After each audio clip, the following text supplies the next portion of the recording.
Hello மக்களே, welcome back to our channel. நான் தான் உங்க மேக்ஸ் மதன். இந்த வீடியோல என்ன பார்க்க போறோம்னா, நம்ம தினமைந்து கணிதம் சீரிஸ் பண்ணிட்டு இருக்கோம் கரெக்ட்டுங்களா. அந்த சீரிஸ்ல இப்ப நம்ம பார்க்க போற வீடியோ பாத்தீங்கன்னா 31வது வீடியோ பார்க்க போறோம். வாங்க டைரக்டா வீடியோக்குள்ள போயிடலாம். நமக்கான ஃபர்ஸ்ட் क्वेश्चन பாத்தீங்கன்னா என்ன டாபிக்னு பாருங்க. நீங்களே 2Dன்ற டாபிக்ல இருந்து எடுத்துட்டு வந்திருக்கேன். அதாவது ஒரு மிக்ஸ்டு ஷேப்ல இருந்து கொடுத்திருக்கேன். என்ன கொடுத்திருக்காங்க பாருங்க. 14 சென்டிமீட்டர் பக்க அளவுகள் கொண்ட 14 சென்டிமீட்டர் பக்க அளவுகள் கொண்ட ஒரு சதுரத்தில் இருந்து வெட்டி எடுக்கப்படும் மிகப்பெரிய வட்டத்தின் பரப்பளவு என்னன்னு கேட்டிருக்காங்க. ரொம்பவே சிம்பிள். ஒரு ஸ்கொயர் இப்படி இருக்கு கரெக்ட்டுங்களா. ஒரு ஸ்கொயர் வந்து இப்படி இருக்கு. இதுல நம்ம எக்ஸாக்டா வெட்டி எடுத்தோம்னா எந்த ஷேப்ல வெட்டி எடுக்க முடியும்? இப்படிதான் நம்ம சர்க்கிளை வெட்டி எடுக்க முடியும். அப்ப நமக்கு சதுரத்தோட பக்கம் பாத்தீங்கன்னா நமக்கு என்ன கொடுத்திருக்காங்க, 14 அலகுகள்னு கொடுத்திருக்காங்க. அப்போ நமக்கு டயமீட்டருங்கிறது 14 கரெக்ட்டுங்களா. 2 டைம்ஸ் ஆஃப் ஆர், இது ஒரு 6 இது ஒரு 6 ரெண்டு சேர்ந்துதான் நமக்கு 14 அலகுகளா கொடுத்திருக்காங்க. அப்ப நமக்கு ரேடியஸ் வேணும்னா என்ன பண்ணலாம், இந்த 14ல பாதி தான் நமக்கான ரேடியஸா இருக்க முடியும் கரெக்ட்டுங்களா. இப்ப 14/2 7 சென்டிமீட்டர், அதாவது 7 அலகுகள் என்பதுதான் நமக்கான ஆரம் ரேடியஸா இருக்கும். நமக்கு சர்க்கிளோட ஏரியாக்கான ஃபார்முலா என்ன, பைஆர் ஸ்கொயர்டுங்கிறதா சர்க்கிளோட ஏரியாக்கான ஃபார்முலா. பைங்கிறது பாத்தீங்கன்னா 22/7, ஆறுன்றது இப்பதான் கண்டுபிடிச்சோம், 7 அலகுகள் கண்டுபிடிச்சோம். ஸோ 7 2 டைம் மல்டிப்ளை பண்றது, 7 ஸ்கொயர்னாலும் 7 2 டைம் மல்டிப்ளை பண்ணாலும் சேம் தான். ஸோ 7 கட் பண்ணி விட்டுறேன். 22 7ஆல மல்டிப்ளை பண்ணும். நான் என்ன பண்றேன், 20 + 2ன்னு பிரிச்சுக்கிறேன் 22. இதை 7ஆல மல்டிப்ளை பண்றேன். 20 × 7 140, 2 × 7 14, ரெண்டு கடையில பிளஸ் சிம்பிள் இருக்கு. ஸோ ஆட் பண்றேன். 154 சதுர அலகுகள் என்பதுதான் இந்த கொஸ்டினுக்கான ஆன்சர். ஓகேங்களா. இங்க ஆப்ஷன் டில இருக்கு. ஆப்ஷன் டி தான் இந்த கொஸ்டினுக்கான ஆன்சர். ஓகேங்களா. இந்த வீடியோ ஃபுல்லா பாருங்க, உங்களுக்கு ஒரு சர்ப்ரைஸ் இருக்கு 5th கொஸ்டின்ல. ஓகேங்களா. அது வரைக்கும் இந்த அந்த ஷார்ட்கட் பாத்தீங்கன்னா யாருமே சொல்லியிருக்க மாட்டாங்க. ஸோ ஃபுல்லா பாருங்க. நமக்கான அடுத்த கொஸ்டின் பாருங்க. அடுத்த கொஸ்டின் பாத்தீங்கன்னா 3Dல கூம்பின் இடைக்கண்டகம் பிரஸ்டம் கோன்ல இருந்து கொண்டு வந்திருக்கேன். என்ன கொடுத்துருக்காங்கன்னு பாருங்க. ஒரு தொழிற்சாலையில் உலோக வாளி, அதாவது ஆதி காலத்துலாம் முன்னாடி நம்ம என்ன அந்த லாரி இருக்கு பாத்தீங்களா, லாரிக்கு சைட்ல பாத்தீங்கன்னா ஒரு வாளி தொங்கிட்டு இருக்கும். அது என்ன ஷேப்ல இருக்கும், கரெக்டா வந்து இந்த மாதிரி கூம்போட இடைக்கண்டக வடிவுல இருக்கும் கரெக்ட்டுங்களா. கூம்போட இடைக்கண்டக வடிவுல தான் அந்த வாளி இருக்கும். அதுதான் நமக்கு எக்ஸாம்பிளா சொல்லுவாங்க. அதோட மேற்புற ஆரம் நான் வந்து அப்படியே கீழே எடுத்துக்கிறேன். ஓகேங்களா. கீழே வந்து பெரிய சைடா கொடுத்துருக்கேன். இந்த டயக்ராம் அப்படியே மாத்திடுறேன். ஓகேங்களா. கொஞ்சம் டயக்ராம் அப்படி இப்படிதான் இருக்கும், கொஞ்சம் அட்ஜஸ்ட் பண்ணிக்கோங்க. மேற்புற மற்றும் அடிப்புற விட்டங்கள் முறையன்னு சொல்லியிருக்காங்க. விட்டத்துல பாதி தான் நமக்கு ஆரம், அதாவது டயமீட்டருங்கிறது /2 தான் நமக்கு ரேடியஸ். 10 மீட்டர் கொடுத்துருக்காங்க. அதுல பாதிங்கிறப்போ 5 மீட்டர் தான் நமக்கான ரேடியஸ் வந்து டாப் ரேடியஸ். பாட்டம் ரேடியஸ் பாத்தீங்கன்னா 4 மீட்டர் டயமீட்டர் கொடுத்துருக்காங்க. அதுல பாத்தீங்கிறப்போ 2 மீட்டர் தான் நமக்கான பாட்டம் ரேடியஸ். கேபிட்டல் ஆர்ன்றத டாப் ரேடியஸ் ஆகும், பாட்டம் வந்து ஸ்மால் ரேடியஸ் ஆகும். நான் எடுத்துக்கிறேன். எடுத்துட்டு என்ன கொடுத்துருக்காங்க, அதனோட உயரம் பாத்தீங்கன்னா 4 மீட்டர்னு கொடுத்துருக்காங்க. ஹச்சுங்கிறது 4 மீட்டர்னு கொடுத்துட்டு நமக்கு என்ன கேட்டிருக்காங்க, கூம்பின் இடைக்கண்டகத்தின் வளைபரப்புன்னு கேட்டிருக்காங்க. நமக்கு கூம்போட இடைக்கண்டகத்தோட வளைபரப்புக்கான ஃபார்முலா பாத்தீங்கன்னா π × r + r l. இதுல எல்ங்கிறது பாத்தீங்கன்னா ஸ்லாண்டிங் லென்த்னு சொல்லுவாங்க, இல்ல ஸ்லாண்டிங் ஹைட், சாய்வு உயரம்னு சொல்லுவாங்க. இந்த சாய்வு உயரம் கண்டுபிடிக்கிறதுக்கான ஃபார்முலா பாத்தீங்கன்னா √r - r ² + h² என்பதுதான் நமக்கு ஸ்லாண்டிங் ஹைட் கண்டுபிடிக்கிறதுக்கான ஃபார்முலா. r - rங்கிறது 5ல இருந்து 2 மைனஸ் பண்ணும். 5ல இருந்து 2 மைனஸ் பண்ணா 3ன்னு கிடைக்கும். ஸோ 3 ஸ்கொயர் பண்ணும். பிளஸ் ஹைட் பாத்தீங்கன்னா 4 கொடுத்துருக்காங்க, 4 ஸ்கொயர் பண்ணும். 3 ஸ்கொயரோட வேல்யூ 9, 4 ஸ்கொயரோட வேல்யூ 16. 9 + 16 25ன்னு கிடைக்கும். 25ஓட ரூட் வேல்யூ பாத்தீங்கன்னா நமக்கு 5ன்னு கிடைக்கும். அப்ப நமக்கு slanting length or slanting height 5 மீட்டர்னு கிடைச்சிருக்கு. ஓகேங்களா. இது அப்படியே கொண்டு வந்து இந்த ஃபார்முலால சப்ஸ்டிட் பண்ணிடலாம். வளைபரப்புக்கான ஃபார்முலா என்ன, π × r + r × lன்னு கொடுத்துருக்காங்க. பையோட வேல்யூ 22/7. கேபிட்டல் ஆருங்கிறது 5ன்னு கண்டுபிடிச்சோம், ஸ்மால் ஆருங்கிறது 2ன்னு கண்டுபிடிச்சோம். எல் பாத்தீங்கன்னா 5 கொடுத்துருக்காங்க. 5 + 2 7ன்னு கிடைக்கும். ஸோ 7 கட் பண்ணிட்டா நமக்கு பேலன்ஸ் என்ன இருக்கு, 22 × 5 இருக்கு. 22 5ஆல பெருக்கும் போது 110ன்னு கிடைக்குங்க. ஸோ 110 மீட்டர் ஸ்கொயர் என்பதுதான் இந்த கொஸ்டினுக்கான வளைபரப்புக்கான ஆன்சர். ஓகேங்களா. நீங்க என்ன பண்றீங்கன்னா, இடைக்கண்டகத்தின் மொத்த புறப்பரப்பு என்ன வரும்ன்றத கமெண்ட்ல சொல்லிருங்க. ஓகேங்களா. மொத்த புறப்பரப்பு, total surface area of frustum cone என்னன்றத கமெண்ட்ல சொல்லிருங்க. நமக்கான 3rd கொஸ்டின் பாப்போங்களா. ரொம்பவே சிம்பிள் தான், ஈஸியா தான் இருக்க போது. இந்த ஃபார்முலாஸ் மட்டும் ஞாபகம் வச்சுக்கிட்டீங்கன்னா, சார் எப்படி சார் ஃபார்முலா ஞாபகம் வச்சுக்கணும்னு நம்மளோட சேனல்ல பாத்தீங்கன்னா ஃபார்முலா எக்ஸ்பிளனேஷன் போட்டிருப்போம். அதை போய் செக் பண்ணி பாருங்க. நமக்கான அடுத்த கொஸ்டின் பாத்தீங்கன்னா ஏஜஸ்ன்ற டாபிக்ல இருந்து கொண்டு வந்திருக்கோம். என்ன கொடுத்திருக்காங்க பாருங்க, குமரின் தற்போதைய வயதுன்னு கொடுத்திருக்காங்க. தற்போதைய வயதை நான் எக்ஸ்ன்னு எடுத்துக்கிறேன். வயதின் இரு மடங்கோடு, அப்ப இரு மடங்குனா 2 மல்டிப்ளை பண்ணும். தற்போதைய வயதுங்கிறது எக்ஸ், அதை 2 மடங்கோடுன்னு சொல்லியிருக்காங்க. ஸோ 2 டைம்ஸ் ஆஃப் எக்ஸ் ஓடு 1 கூட்டினால் 1 கூட்ட சொல்றாங்க. ஓகே, கூட்டியாச்சு. கிடைப்பதுன்னு சொல்லியிருக்காங்க. கிடைப்பதுன்னா அதுக்கு ஈக்குவலா என்ன கிடைக்கும் அப்படின்ற சொல்றாங்க. குமரனின் 2 ஆண்டுகளுக்கு முந்தைய வயது, குமரனோட பிரசன்டேஜ் வந்து எக்ஸ்ன்னு இருக்கு. 2 வருஷத்துக்கு முன்னாடின்றப்போ -2 பண்ணணும். ஏன்னா இப்ப என் வயசு பாத்தீங்கன்னா ஒரு 25ன்னு வச்சுக்கோங்க. 2 வருஷத்துக்கு முன்னாடி என் வயசு என்னவா இருக்கும், 23 இருக்கும். 2 வயசை டிக்ரீஸ் பண்ணிருக்கேன், அதனாலதான் -2 போட்டிருக்கேன். நெக்ஸ்ட் என்ன சொல்றாங்க, 2 ஆண்டுகளுக்கு முந்தைய வயதையும் அவரின் 4 ஆண்டுகளுக்கு பிந்தைய, 4 ஆண்டுகளுக்கு பிந்தையனா பிறகுன்னு அர்த்தங்க. அப்ப x+4 பிந்தைய அப்படின்றதே அர்த்தம். ஓகேங்களா, இது ரெண்டுத்தோட பெருக்கல் பலன் தான், பெருக்கலுக்கு சமமா இருக்குன்னு சொல்லிட்டு அவரோட தற்போதைய வயது என்னன்னு கேட்டிருக்காங்க. சிம்பிளா எக்ஸோட வேல்யூ என்னன்றதை நம்ம கண்டுபிடிக்க போறோம். ஓகேங்களா, எக்ஸோட வேல்யூ என்னன்றதை கண்டுபிடிக்க போறோம். ரொம்ப சிம்பிள் தான், ஒரே நிமிஷம் இதை அழைச்சு விட்டுறேன். ஈஸியா தான் இருக்கு, சிம்பிளா சால்வ் பண்ணிட்டு அசால்ட்டா நொறுக்கி விட்டு போயிடலாம். இந்த எக்ஸோட மல்டிப்ளை பண்ணும்போது என்ன கிடைக்கும், x² கிடைக்கும். பிளஸ் எக்ஸை 4ஓட மல்டிப்ளை பண்ணும்போது 4x கிடைக்கும். இந்த -2 எக்ஸோட மல்டிப்ளை பண்ணும்போது -2x கிடைக்கும்.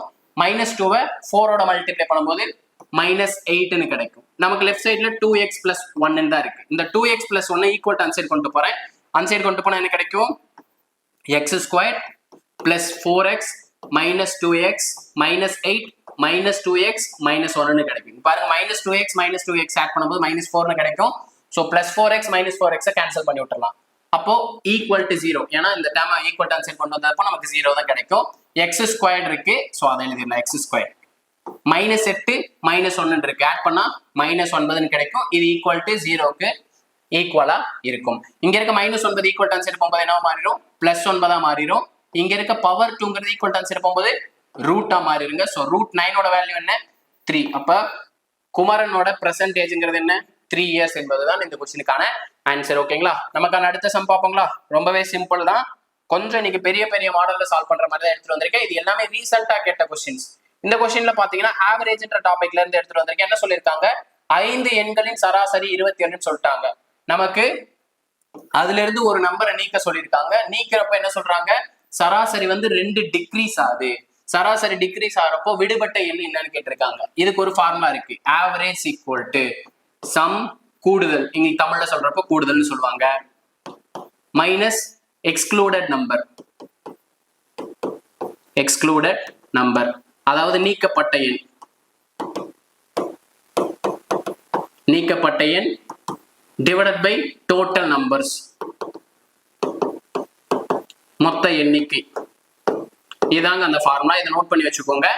இதை வச்சுதான் நம்ம ஆவரேஜ் ஃபுல்லாவே சால்வ் பண்ணுவோம், மொத்த எண்ணிக்கை. ஓகே சார், கூடுதல்ங்கிறது என்ன சார் அப்படின்னு உங்களுக்கு ஒரு டவுட் இருக்கும். கரெக்டுங்களா, கூடுதல்ன்றது பாத்தீங்கன்னா ஒண்ணு இல்ல, ஆவரேஜையும் நம்பரையும் மல்டிப்ளை பண்ணா நமக்கு கூடுதல் கிடைக்கும். நமக்கு ஆவரேஜ்ங்கிறது 27, நம்பருங்கிறது 5. அப்போ 5 × 27. ஒரு நம்பரை நீக்க சொல்லியிருக்காங்க, அது என்ன நம்பர் தெரியாது, அதனால நான் எக்ஸ்னு வச்சுக்கிறேன். நமக்கு மொத்தம் 5 நம்பர் இருந்துச்சு. அதுல இருந்து ஒரு நம்பர் நீக்கிட்டா பேலன்ஸ் எத்தனை நம்பர் இருக்கும், 4 நம்பர் இருக்கும். அதை நான் டினாமினேட்டர்ல போட்டுறேன். இப்படி நம்ம நீக்கிறப்போ சராசரி என்னவா மாறிடுது, 2 குறைஞ்சிருது. சராசரி 27 இருந்துச்சு, அதுல இருந்து 2 டிக்ரீஸ் பண்ணா என்ன கிடைக்கும், 25ன்னு கிடைக்கும். சோ இந்த 4 ஈக்குவல் டு வரும்போது மல்டிபிளிகேஷனா இருக்கும். அப்ப 25 × 4 100.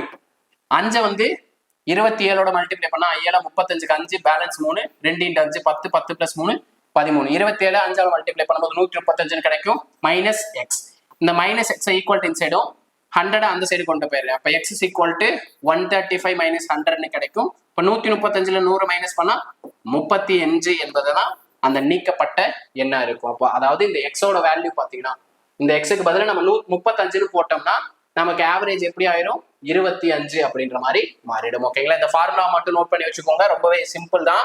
நமக்கான சர்ப்ரைஸ் சம் இருக்கு. ஓகேங்களா, என்ன சம், என்ன டாபிக்னு பாத்தீங்கன்னா, காம்பவுண்ட் இன்ட்ரெஸ்ட்ல காம்பவுண்ட் இன்ட்ரெஸ்ட்டுக்கும் சிம்பிள் இன்ட்ரெஸ்ட்டுக்கும் உள்ள டிஃபரன்ஸ் வந்து n வந்து 2 இயர்ஸா இருக்கப்போ என்ன ஃபார்முலா சார் அப்படின்றத கொஸ்டினா கேட்டிருக்காங்க. கூட்டு வட்டிக்கு தனி வட்டிக்கும் இடையில உள்ள ஃபார்முலா n வந்து 2 வருஷம் இருக்கப்போ, n வந்து 2 இயர்ஸ் இருக்கப்போ என்ன ஃபார்முலா, p(r²/100² என்பதான் ஃபார்முலா. சார் நீங்க சொல்றது ஆப்ஷன்ல எங்க சார் இருக்கு, அதாவது இதுல என்ன பண்ணிட்டாங்க, p × r/2 100 த ஹோல் ஸ்கொயர்னு எழுதிட்டாங்க. அதாவது நம்ம வந்து பவரை வந்து காமனா எடுத்துட்டாங்க, நம்ம பவரை வந்து தனித்தனியா எழுதி வச்சிருக்கோம். இது ஒரு ஃபார்முலா. பட் இந்த ஃபார்முலா வந்து நமக்கான சர்ப்ரைஸ் இல்லை. என்ன சார் சர்ப்ரைஸ்னா, இதே 2 வருஷத்துக்கு இன்னொரு ஃபார்முலா இருக்கு. அது இது வரைக்கும் கேட்டதே இல்லை, சம்மா கேட்டது இல்லை, ஃபார்முலாவும் கேட்டது இல்லை. அந்த ஃபார்முலா என்னன்னு பார்த்துடலாமா? நமக்கு தனிவட்டிக்கான ஃபார்முலா என்ன? PNR by 100. நம்ம n எத்தனை வருஷத்துக்கு சப்ஸ்டியூட் பண்றோம்? 2 வருஷத்துக்கு சப்ஸ்டியூட் பண்றோம். அப்ப n க்கு பதிலா 2. நான் என்ன பண்றேன், இந்த p க்கு பதிலா அப்படியே பேலன்ஸ் இருக்கு எல்லாத்தையுமே p மட்டும் ரைட் சைடுல வச்சுட்டு லெஃப்ட் சைடுல வச்சுட்டு பேலன்ஸ் எல்லாத்தையும் ஒரே சைடு கொண்டு போயிடுறேன். சிம்பிள் இன்ட்ரெஸ்ட் 100 by 2r னு கிடைக்குங்களா? இது அப்படியே கொண்டு வந்து இந்த பிரின்சிபலுக்கு பதிலா சப்ஸ்டியூட் பண்றேன். பிரின்சிபல் பதிலா சப்ஸ்டியூட் பண்ணா என்ன கிடைக்கும்? நான் இந்த ஈக்குவேஷன்ல சப்ஸ்டியூட் பண்ணிக்கிறேன்.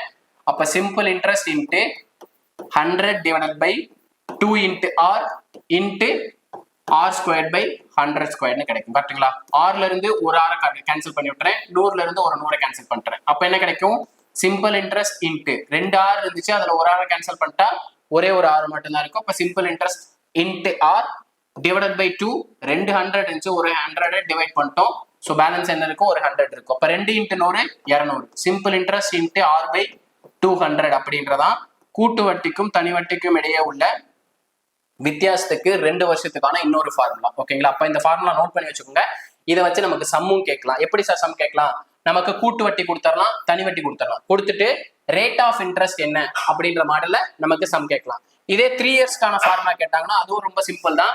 கூட்டு வட்டிக்கும் தனி வட்டிக்கும் இடையே உள்ள வித்தியாசம் n 3 இயர்ஸா இருக்கப்போ என்ன formula? PR squared by 100 cube into 300 plus rன்றதான் நமக்கான நார்மல் ஃபார்முலா. இதே வந்து இன்னொரு ஃபார்முலா என்ன சார் அப்படின்னா, simple interest into r into 300 plus r by 3 into 100 square என்பதுதான் கூட்டு வட்டிக்கும் தனி வட்டிக்கும் இடையே உள்ள வித்தியாசத்துக்கான ஃபார்முலா. இந்த 2 ஃபார்முலா ஏதோ ஒரு ஃபார்முலா இந்த டைம் குரூப் 4ல கேட்க போறாங்க. இதுதான் நமக்கான சர்ப்ரைஸ். ஸோ உங்க ஃப்ரெண்ட்ஸுக்கு இதை ஷேர் பண்ணிவிட்டு இந்த சர்ப்ரைஸை வந்து அவங்களுக்கு ரிவீல் பண்ணுங்க. அவங்களும் நம்மளால ஒரு 1.5 மார்க் எடுத்துட்டு போறாங்க. ஓகேங்களா? நல்லதானே? நம்ம ஃப்ரெண்டு நம்ம கூட சேர்ந்து போஸ்டிங் வாங்குறது நமக்கு பெருமையா தானே இருக்கும். இந்த ஒரு கொஸ்டினால ஒரு 1.5 மார்க் முன்னாடி போறப்போ மினிமம் 100 பேத்துக்கு மேல நம்ம ஓவரால் ரேங்க் வரப்போகுது. ஓகேங்களா? அப்ப நோட் பண்ணி வச்சுக்கோங்க. சிறுதுளி பெருவெள்ள மாதிரிதான் நம்ம ஒரு மார்க்கா ஒரு கொஸ்டினா நம்ம சேர்க்க முடியும். ஓகேங்களா? ரொம்ப ஈஸியான டாபிக் தான். இதுல இருந்து கொஸ்டின் கேட்கறதுக்கும் வாய்ப்பு இருக்கு, சம்மா கேட்கறதுக்கும் வாய்ப்பு இருக்கு, ஃபார்முலாவா கேட்கறதுக்கும் வாய்ப்பு இருக்கு. ஓகேங்களா? நோட் பண்ணி வச்சுக்கோங்க. டெய்லியும் நம்ம ஒரு 5 சம்மா கொடுத்துட்டு இருக்கோம். இதை உங்களோட நோட்ல நோட் பண்ணி வச்சீங்கன்னா 100 நாள் முடியறப்போ உங்களுக்கு மினிமம் 500 கொஸ்டின் கேரண்டியா கிடைக்கும். ஸோ நோட் பண்ணி வைங்க. இதை மட்டும் ரெகுலரா பிராக்டிஸ் பண்ணுங்க. ஓகேங்களா? இதே மாதிரி அடுத்த ஒரு வீடியோவுடன் சந்திக்கிறேன். அதுவரை உங்களிடமிருந்து விடைபெறுவது நான் உங்கள் மேக்ஸ் மதன். தேங்க்யூ.